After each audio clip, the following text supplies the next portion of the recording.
Call it the week of the underdog. All three of our Division I program football teams are expected to lose this weekend. They are all on the road, and they are all playing big-name college programs. Washington State will head out to Madison, Wisconsin to face the 19th-ranked Wisconsin Badgers after a not-up-to-expectations start to the season against Idaho for WSU. Odds makers have the spread at 17.5 points in favor of the school in the heartland of cheese. The Badgers are coming off a 38-0 shutout of Illinois State in Week 1. As always, they are big and physical, will run the ball down your throat. Ran for 221 yards last week. Big and strong, a staple of the program, something Nakia Watson knows as he spent his first 3 seasons at Wisconsin. And head coach Jake Dickert knows this from his time growing up as a fan of the team. I be telling them boys gonna come downhill, you know.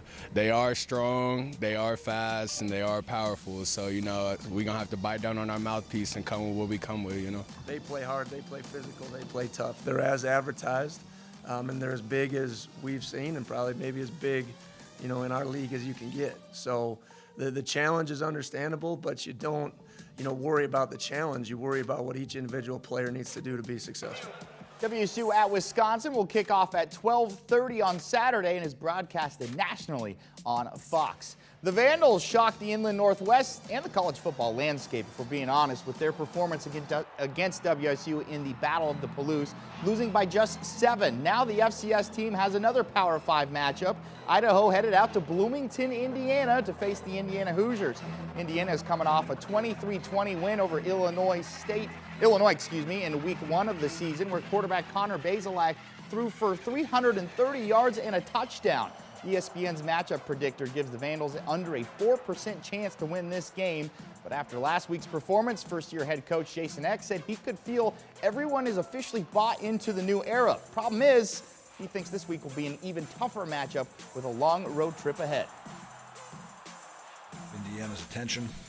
Their coaches will be able to use us playing Washington State tough, you know, for motivation. So, my message to the team is we got to improve a lot this week. We got to play much, much better, and I think we can play much better than we did to beat a very good Indiana football team. Idaho at Indiana will kick off at 5 p.m. on Saturday and is broadcasted on the Big Ten Network. Eastern Washington, like Idaho, will be facing a Power 5 foe. The Eags headed out to Eugene, Oregon to face the Ducks. The Eags are coming off an impressive 36-29 win over Eddie George's Tennessee State team. In that game, quarterback Gunnar Talkington put the naysayers to bed, winning the Big Sky Offensive Player of the Week award, throwing for 348 yards and 5 touchdowns. That's Eric Barrier numbers there. Now EWU, just like Idaho, is a big underdog. ESPN's matchup predictor gives them just over a 4% chance to win. But Oregon did look rough last week, losing 49-3 to Georgia, so maybe there's a chance for a stunner here. Coach Best knows his team will have to get laser focused this week with the spotlight being so bright. You know, it doesn't matter the mascot or the level. I think our guys love to compete, and it does mean it does mean a little bit more when you're playing an FBS opponent, a Power 5 opponent. It does mean more. Just like anything, you know, when the reward is a little bit more, you're usually willing to do a little bit more to grasp the reward. Kickoff is at 5:30 p.m. and the game will be broadcasted on the Pac-12 network. That's going to do it for sports.